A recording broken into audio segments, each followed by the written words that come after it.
नमस्कार साथियों, स्वागत है आपका के ऑनलाइन एजुकेशन के इस प्लेटफॉर्म पर। दोस्तों, यहाँ पे हम सिविल सर्विसेज के काफ़ी सब्जेक्ट्स की प्रिपरेशन एक साथ कर रहे हैं और साथ में उसको हम आपको निःशुल्क पहुँचाने का प्रयास कर रहे हैं। तो आइए अपनी इसी कड़ी को आज हम आगे बढ़ाते हैं और आज हम बात करने जा रहे हैं साइंस की, और जिसमें हम बात करेंगे उत्सर्जन तंत्र के विषय में। तो दोस्तों, फिर से आपका स्वागत है के ऑनलाइन एजुकेशन के इस प्लेटफॉर्म पर। और शुरू करते हैं हम अपना आज का टॉपिक जो है उत्सर्जन तंत्र। दोस्तों, अगर हम उत्सर्जन तंत्र की बात करते हैं तो इसमें जो बॉडी के जहरीले पदार्थ होते हैं उनको एक तरह से बाहर निकालने वाला ये सिस्टम होता है। बॉडी के जो भी हमारे जहरीले पदार्थ हैं, पॉइजनस पदार्थ हैं, उनको एक तरह से इसमें बाहर निकाला जाता है। और आइए देखते हैं हम इसमें कौन कौन से अंग आते हैं। उत्सर्जन तंत्र।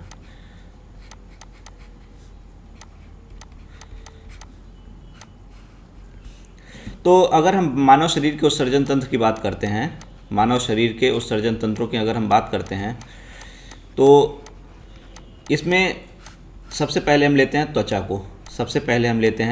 को। और अगर हम मानव शरीर के सबसे बड़े उत्सर्जन अंग की बात करें तो त्वचा ही है। मानव शरीर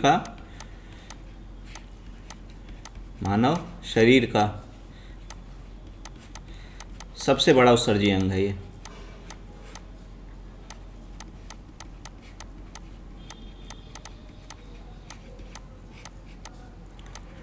सबसे बड़ा उत्सर्जी अंग है। और अगर हम कहें कि यह लवण के अतिरिक्त मात्रा का उत्सर्जन करता है तो यही इसका कार्य है। ठीक है, इसके अगर हम कार्य की बात करते हैं तो यह लवण की जो अतिरिक्त मात्रा होती है शरीर में, उसका उत्सर्जन करता है। और किस तरीके से करता है? पसीने के माध्यम से करता है। और अगर हम खास बात दें तो पसीने में यूरिया नहीं होता है। ठीक है, तो अगर हम बात करें इसके कार्य की तो यह लवण की क्या उत्सर्जन करता है ये? तो यह लवण की अतिरिक्त मात्रा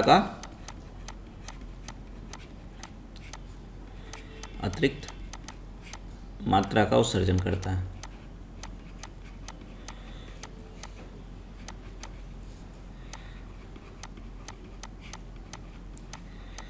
और यह पसीने के माध्यम से करता है।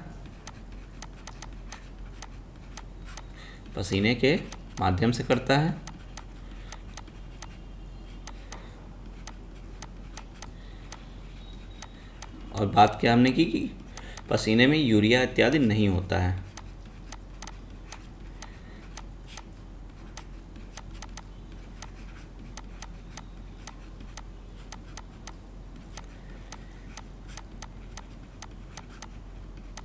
ठीक है, और इसके बाद अगर हम एक और महत्वपूर्ण अंग की बात करें जो CO2 का उत्सर्जन करता है तो वो है फेफड़ा। अगर हम फेफड़ों की बात करते हैं तो यह CO2 कार्बन डाइऑक्साइड का उत्सर्जन करता है।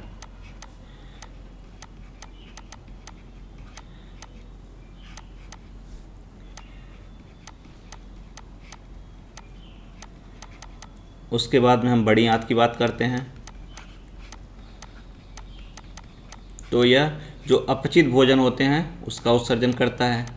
यह अपचित भोजन का उत्सर्जन करता है।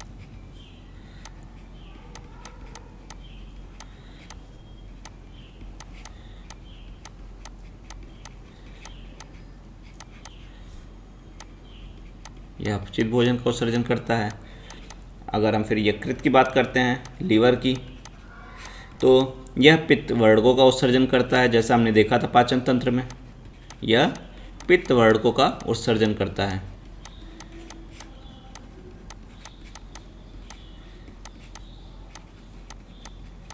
नोट करते जाइएगा आप लोग सब। और साथ ही यह यूरिया का निर्माण करता है। तो यूरिया का निर्माण कहाँ होता है अगर क्वेश्चन हो तो? लीवर, यकृत, किडनी। तो अगर हम बात करें तो यह मानव शरीर का सबसे मुख्य उत्सर्जन अंग है। मानव शरीर का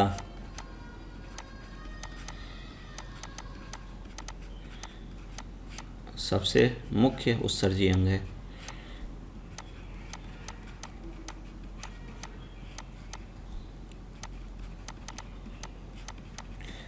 और यह क्या करता है, जो नाइट्रोजन युक्त जो विषैले पदार्थ होते हैं उनको बाहर निकालता है।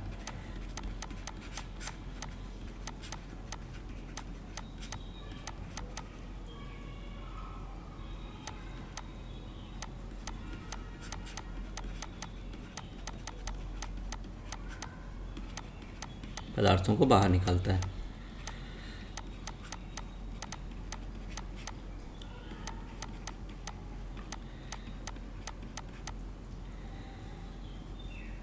जैसे जो मछलियाँ होती हैं वो क्या करती हैं, अमोनिया के रूप में इन पदार्थों को बाहर निकालती हैं। मछलियाँ किस रूप में निकालती हैं? मछलियाँ जो होती हैं नाइट्रोजन युक्त पदार्थों को अमोनिया के रूप में बाहर निकालती हैं। किस रूप में? अमोनिया के रूप में। ठीक है। और उसके बाद में अगर हम बात करें तो इसी कारण से क्या होता है कि लगातार वो पानी भी पीती रहती हैं कि जिससे कि अमोनिया का उत्सर्जन हो सके, अमोनिया का निर्माण हो सके। ठीक है। और अगर हम जैसे कि बात करें कि जो रेप्टाइल्स होते हैं, जो बर्ड होते हैं, ये जब मूत्र निकालते हैं तो इसमें क्या होता है, यूरिक एसिड उत्सर्जित करते हैं। ये यूरिक एसिड उत्सर्जित करते हैं। तो ये क्या करते हैं, यूरिक एसिड का उत्सर्जन करते हैं। ठीक है।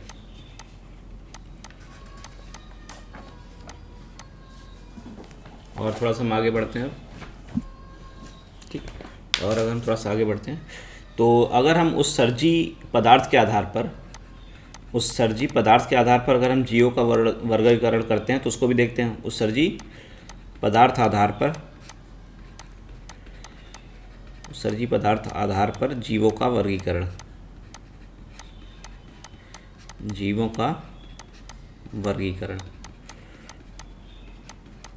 इसकी अगर हम बात करते हैं तो एक हमारा होता है, नेक्स्ट स्लाइड से हम लेते हैं, एक हमारा है अमोनोलिटिक। ठीक है, अमोनोटेलिक।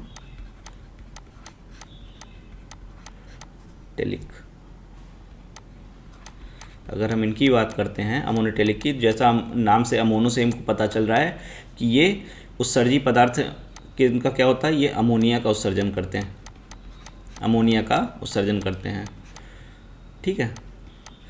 और इसके एग्जाम्पल हम अभी क्या देखें, एग्जाम्पल में इसका कौन था, फिश था। ठीक है। और इसके लिए क्या होता है, अमोनिया के लिए उत्सर्जन के लिए अत्यधिक पानी की आवश्यकता होती है, अत्यधिक जल की आवश्यकता होती है। ठीक है। और क्योंकि जो अमोनिया होता है वह इसमें गैसियस अवस्था में होता है और उसे घुलने के लिए अधिक जल की आवश्यकता होती है। जो अमोनिया होता है, NH3 जो होता है, अमोनिया क्या NH3 अगर हम कह लें तो ये गैसियस अवस्था में रहता है और इसको जल में घुलने के लिए अधिक जल की आवश्यकता होती है, घुलने के लिए आवश्यक है, घुलने के लिए। ठीक है। उसके बाद में अगर हम जैसे दूसरा अगर हम देखें तो एक है यूरियाटेलिक। क्या है दूसरा? यूरियाटेलिक।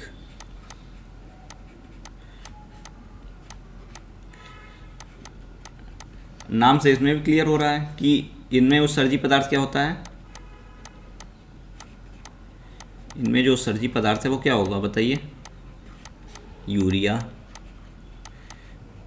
और इनमें बहुत ज़्यादा पानी की आवश्यकता नहीं होती है, इनमें बहुत ज़्यादा जल की आवश्यकता नहीं होती है, जल आवश्यक नहीं। और अगर आप इसका एग्जाम्पल लेते हैं तो मानव ही है, इसका एग्जाम्पल मानव, मैमल्स। ठीक है। और अगर हम यहीं पे एक और लेते हैं, कौन सा, यूरिकटेलिक, तो ये क्या करते हैं, यूरिक एसिड का उत्सर्जन करते हैं। यूरिक टेलिक क्या करते हैं, यूरिक एसिड का उत्सर्जन करते हैं, यूरिक एसिड का उत्सर्जन करते हैं। और यूरिक एसिड का उत्सर्जन ये करते हैं। और अगर हम बात करें तो इनके लिए पानी की आवश्यकता नहीं होती है, जल आवश्यक नहीं है, जल आवश्यक नहीं है।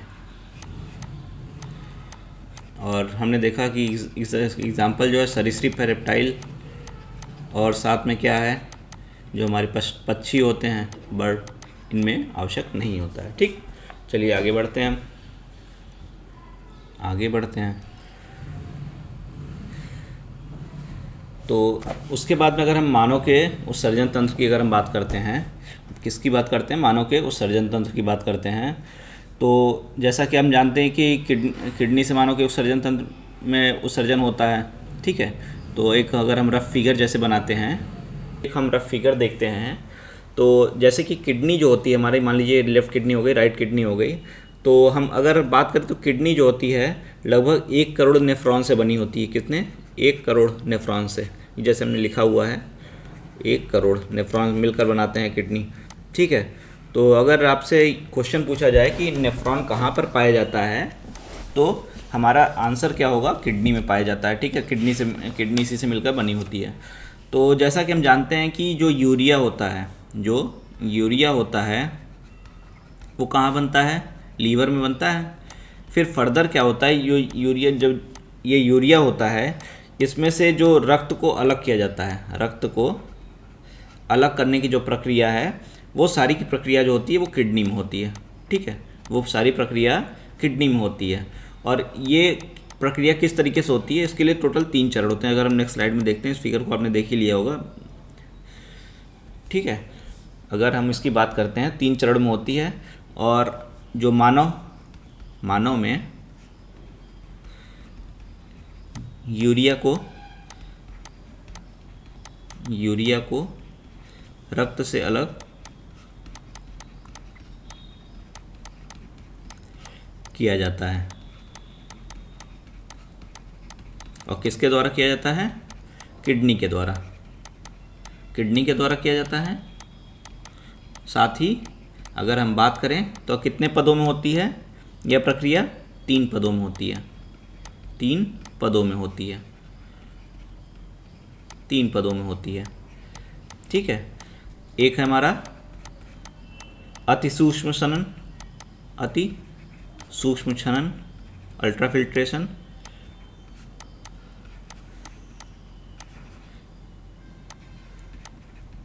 अल्ट्रा, ये वाला अच्छा होगा, सॉरी, अल्ट्रा फिल्ट्रेशन। ठीक है, और उसके बाद दूसरा हमारा होता है पुनर्अवशोषण, रीएब्जॉर्प्शन।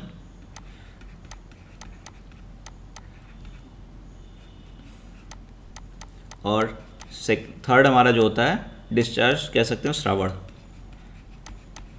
उत्सर्जन, श्रावण ही थर्ड हमारा है। ठीक है, तो अगर हम श्रावण की, इन तीनों प्रक्रियाओं की अगर हम बात करते हैं, ठीक है, इन तीनों की अगर हम बात करते हैं तो अति सूक्ष्म क्षनन जो होता है, जैसा कि हमने देखा था अभी पीछे फिगर में हमने देखा था, इस तरह की जो हमारी संरचना थी नेफ्रॉन में, वो हमारी बोमन कैप्सूल थी।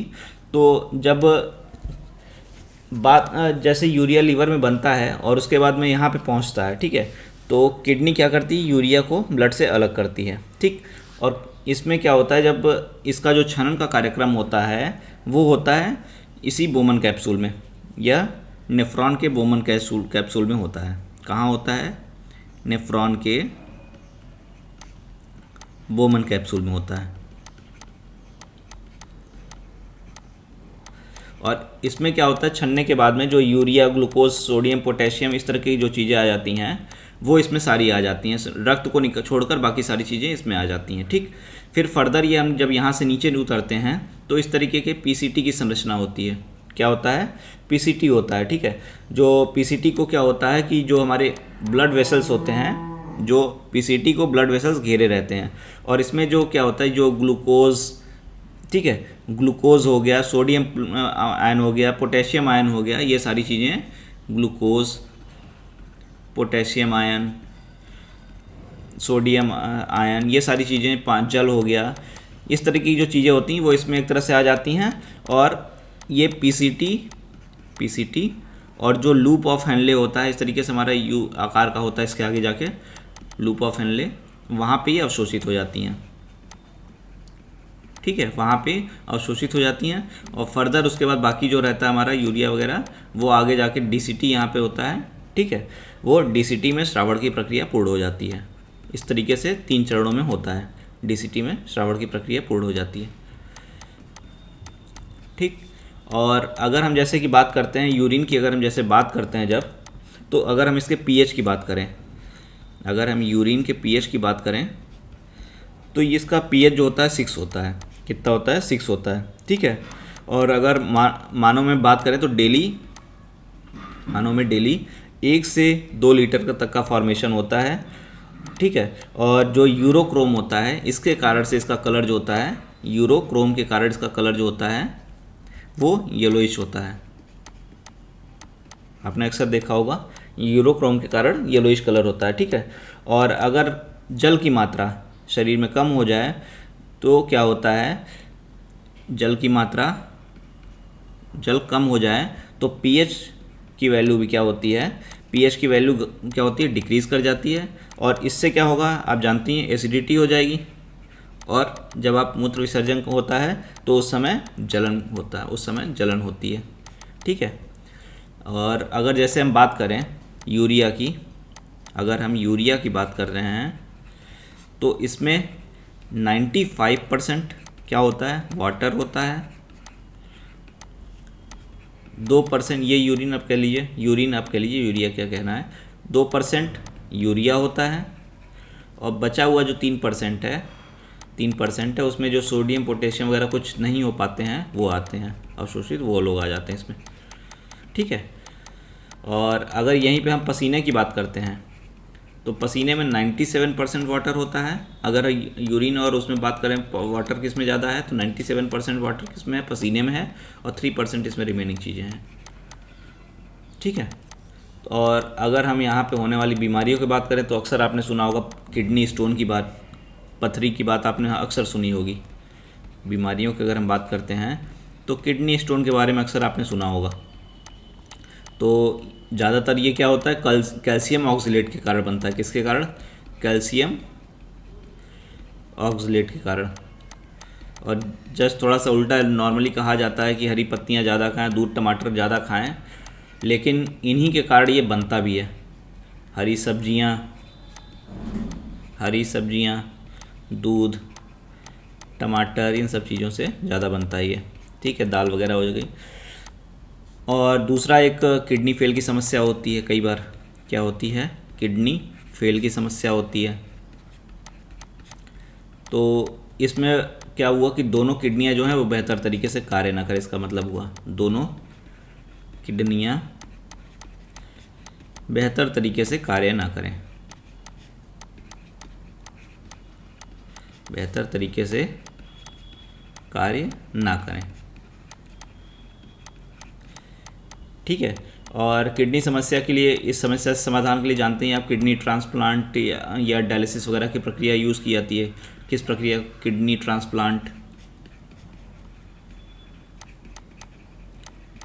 और डायलिसिस, जैसे जिसे अपोहन की प्रक्रिया भी कहते हैं। क्या कहते हैं? अपोहन भी कहते हैं। ठीक है, तो इस तरीके से ये प्रक्रिया होती है। और इसमें क्या होता है, डायलिसिस वगैरह में क्या होता है, आर्टिफिशियल रूप से यूरिया को ब्लड से अलग किया जाता है। एक और आपने अक्सर नाम सुना होगा गाउट का। गाउट, जब शरीर में यूरिक एसिड का निर्माण बढ़ जाता है, किसका निर्माण? यूरिक एसिड का निर्माण बढ़ जाता है, तो यह क्या करता है कि जो हड्डियों का जो जोड़ होते हैं, हड्डियों की जोड़ संधियां हैं, वहाँ पे जमा हो जाता है। हड्डियों के जोड़ संधियां, इन स्थानों पर ये जमा हो जाता है। ठीक है, और जिस कारण से इनके मूवमेंट जो होता है, मूवमेंट में दिक्कत होती है, मूवमेंट क्या होता है, कम हो जाता है, जॉइंट में कम हो जाता है। ठीक, चलिए आगे बढ़ते हैं हम। तो ये हमारी कहानी किसकी हो गई, किडनी से जुड़ी हुई कुछ कहानी हो गई, जो हमारे उत्सर्जन तंत्र से जुड़ी हुई कुछ कहानी हो गई। और इसके बाद में अगर हम एक और टॉपिक अगर हम आज लेना शुरू करते हैं तो देखते हैं कि हम आज कौन सा टॉपिक ले सकते हैं। हम इंडोक्राइन सिस्टम लेते हैं आज, एक और टॉपिक हम आज कवर करने का प्रयास करते हैं, इंडोक्राइन सिस्टम, अंतःस्रावी ग्रंथियों के बारे में देखते हैं थोड़ा सा। तो आइए शुरू करते हैं इंडोक्राइन सिस्टम।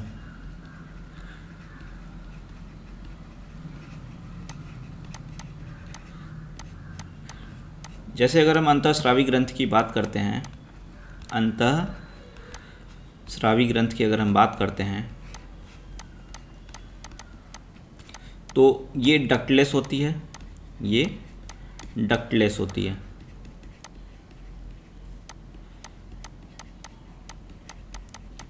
और हमने अपने पिछले भाग में भी देखा था ये किसका श्रावण करती है, हार्मोन का श्रावण करती है। और ये अंगों की क्रियाशीलता के लिए आवश्यक है, अंगों की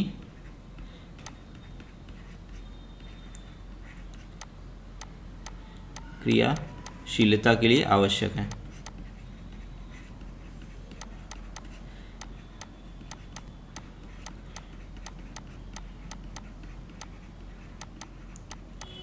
ठीक है। और अगर हम बात करें जैसे इसमें जो टारगेट होता है इसका दूर होता है, इसलिए इसमें डक्ट वगैरह की आवश्यकता नहीं होती है। ठीक। और अगर हम कुछ ग्रंथियों की बात करते हैं तो नेक्स्ट स्लाइड में जैसे हम देखते हैं, नेक्स्ट स्लाइड में हम चलते हैं तो एक हमारा होता है हाइपोथैलेमस, एक हमारा होता है हाइपोथैलेमस जो सबसे ऊपर एक तरह से पाया जाता है। ठीक है। यह इसको सुपर मास्टर ग्लैंड भी कहते हैं, यह सुपर मास्टर ग्लैंड है। यह अपने आप में एक क्वेश्चन है खुद कि सुपर मास्टर ग्लैंड कौन सी है, हाइपोथैलेमस है। ठीक है। और इससे पहले जो है कि पिट्यूटरी ग्लैंड को माना जाता था, बट बाद में इसके बारे में पता चला कि वह भी क्या है, ये पिट्यूटरी ग्लैंड जो है वो हाइपोथैलेमस के अंतर्गत ही कार्य करता है, तो फिर फर्दर इसको ये माना गया। ठीक है। इसको क्या करते हैं कि यह अंतःस्रावी, यह जो होता है अंतःस्रावी ग्रंथ का ड्राइवर माना जाता है, तंत्र का ड्राइवर है एक तरह से।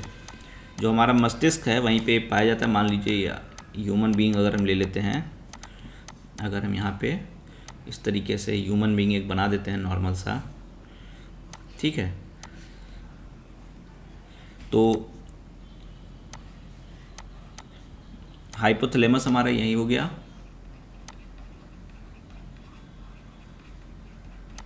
हाइपोथैलेमस हो गया। यहीं पे हमारा पिनिकल ग्लैंड भी होती है,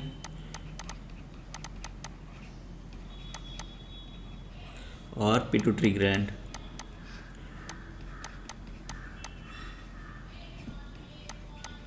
ठीक है। और यहाँ पे हमारा क्या पाया जाता है, थायराइड,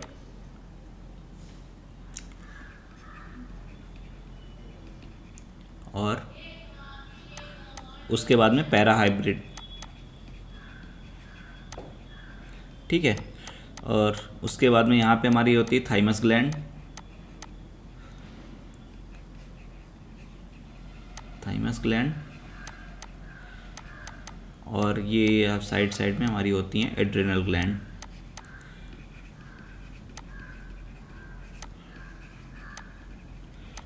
और यहाँ पे आपके जननांग हो जाते हैं। ठीक है। मिक्स ग्लैंड, पुरुष की बात करें तो वृषण, ठीक है, टेस्टिस, और फीमेल की अगर हम बात करें तो ओवरी। ठीक। ये मेल, ये फीमेल। तो यह अंतःस्रावी तंत्र का ड्राइवर माना जाता है।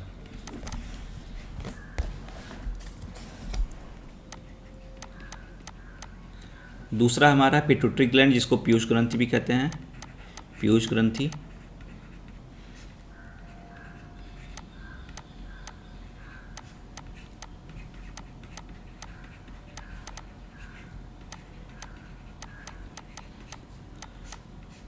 और यह हम बात करें तो यह शरीर की सबसे छोटी व मास्टर ग्रंथि है। सुपर मास्टर वो है, ये मास्टर है। शरीर की सबसे छोटी, इस चीज़ को याद रखिएगा, शरीर से छोटी है। सबसे छोटी ग्रंथि कौन सी है? तो ये है पिट्यूटरी ग्रंथि, पीयूष ग्रंथि, और मास्टर ग्रंथि भी कहते हैं इसको। सुपर मास्टर नहीं, मास्टर। और ये क्या करती है? शरीर, हाइपोथैलेमस इसको नियंत्रित करता है, और ये क्या करती है? शरीर की अन्य ग्रंथियों को नियंत्रित करती है, या शरीर की के अन्य ग्रंथियों को नियंत्रित करता है, को नियंत्रित करता है।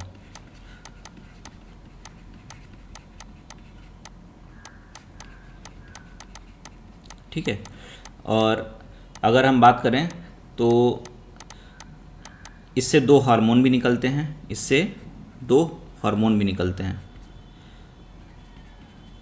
एक हमने पहले भी देखा था ADH, एक हमने ADH पहले भी देखा था, जिसकी कमी से क्या हो जाता था, जो कॉफ़ी और चाय वगैरह बहुत ज़्यादा लेते थे। ठीक है। और दूसरा हमारा होता है ऑक्सीटोसिन, दूसरा हमारा होता है ऑक्सीटोसिन। नेक्स्ट स्लाइड में चलते हैं। दूसरा हमारा होता है ऑक्सीटोसिन। और अगर हम ऑक्सीटोसिन की बात करते हैं, अगर हम ऑक्सीटोसिन की बात करें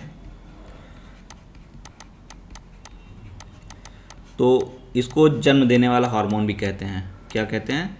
जन्म देने वाला हार्मोन भी कहते हैं।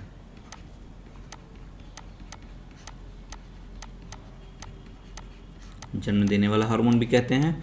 और इसे पोटोसिन भी कहते हैं। क्या कहते हैं? पोटोसिन भी कहते हैं, पोटोसिन भी कहते हैं। और जैसे जो महिलाओं में गर्भ के 9 माह पूरे हो जाते हैं तो पेल्विक गैडर को यह क्या करता है? रिलैक्स करता है। पेल्विक गैडर को रिलैक्स करता है ये। ठीक है। जिससे बच्चे के जन्म में आसानी रहती है, बच्चे का जन्म आसान हो जाता है।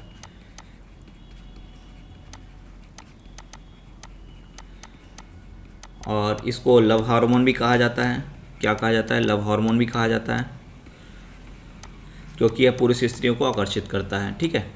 और इस तरीके से अगर हम बात करें तो इसकी मात्रा जो होती है जब गाय या भैंसों में होती है तो प्रोलैक्टिन के साथ मिलकर ये गाय भैंस में दूध की मात्रा को बढ़ा देता है, दूध की मात्रा इंक्रीज कर देता है।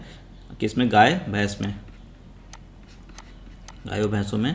अगर ये प्रोलैक्टिन से अगर मिल जाता है प्लस ऑक्सीटोसिन अगर हो जाए तो इस तरीके से। आगे थोड़ा सा और देखते हैं। और अगर हम बात करते हैं थायराइड ग्रंथि की, अगर हम बात करें थायराइड ग्रंथि की,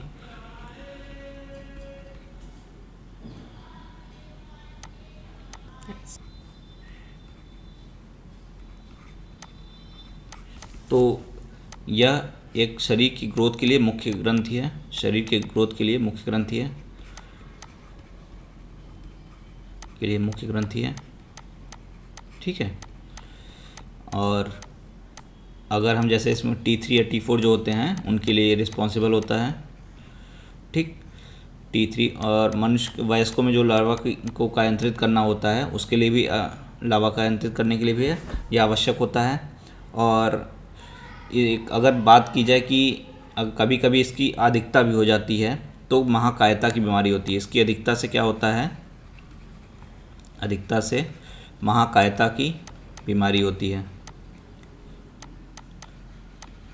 ठीक है। जिससे क्या होता है कि व्यक्ति का आकार जो होता है वो बड़ा हो जाता है।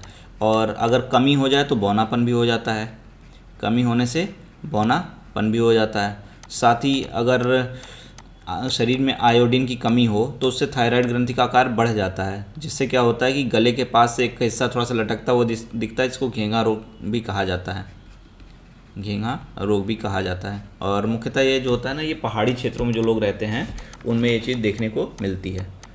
ठीक है। अगर हम और आगे थोड़ा सा बढ़ते हैं तो थायराइड ग्रंथ की अगर हम बात करें, पैराथायराइड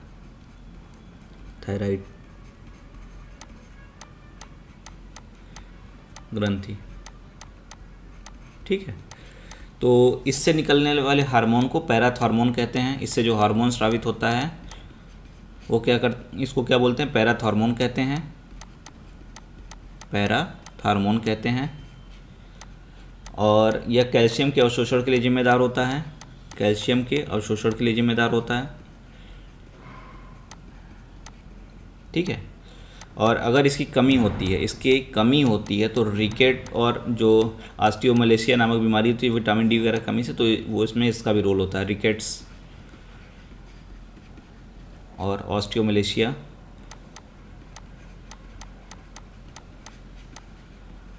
इनकी ये बीमारियां इसकी कमी से होती हैं, ठीक है।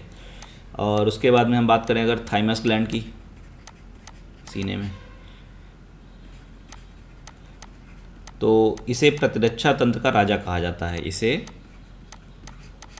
प्रतिरक्षा तंत्र का राजा कहा जाता है,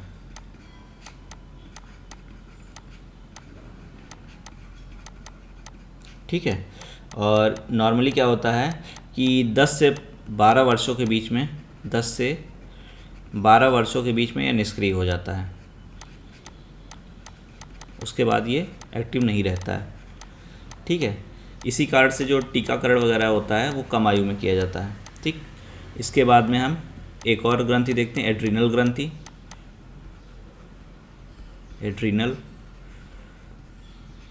एड्रीनल ग्रंथि की अगर हम बात करते हैं तो यह किडनी के ऊपर होती है, ठीक है। और इसको जो है 4S या 3F भी कहते हैं, इसको 4S या 3F भी कहते हैं। S में क्या होता है, शुगर, सॉल्ट, स्टेरॉइड और सेक्स। और 3F फियर,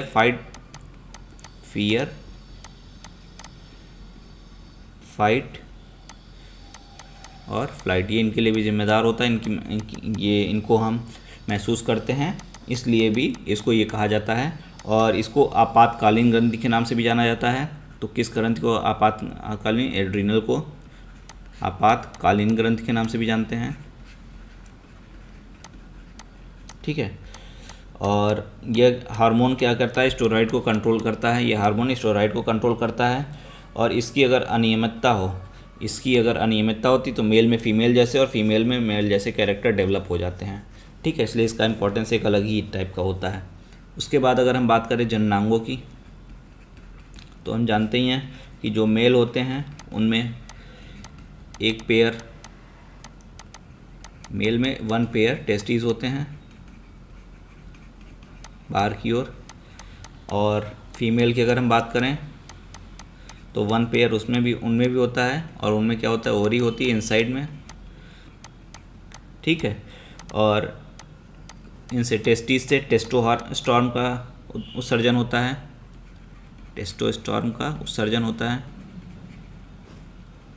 जो सेकेंडरी सेक्सुअल कैरेक्टर के लिए जिम्मेदार होते हैं, जैसे दाढ़ी मूछ आना, विकास होना, आवाज़ का भारी होना, ये सारी चीज़ें सेकेंडरी सेक्सुअल कैरेक्टर जो होते हैं, आवाज़ भारी हो जाना, दाढ़ी मूछ का विकास होना, इस तरीके से।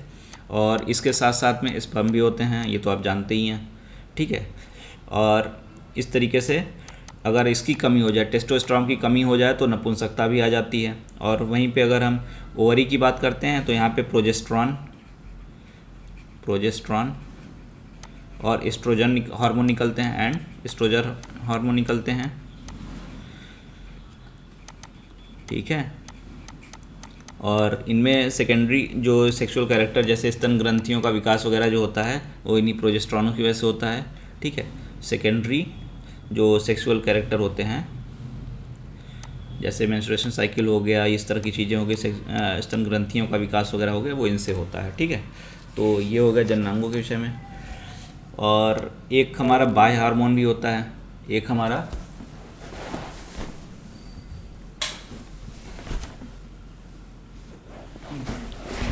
बाह्य हार्मोन भी होता है, फेरोमोन्स जिसको कहते हैं,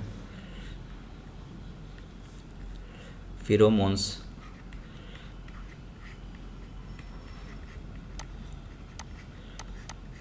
ठीक है। ये क्या है, बाह्य हार्मोन,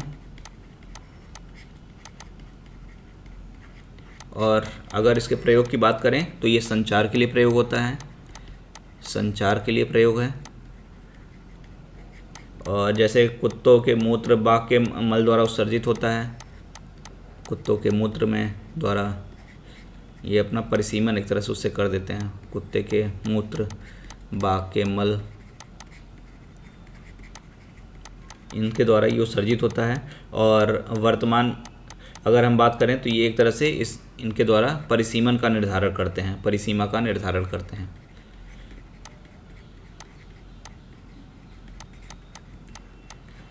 और कीटों की संख्या को नियंत्रित करने में इनका प्रयोग होता है, कीटों की जनसंख्या को नियंत्रित करने में प्रयोग।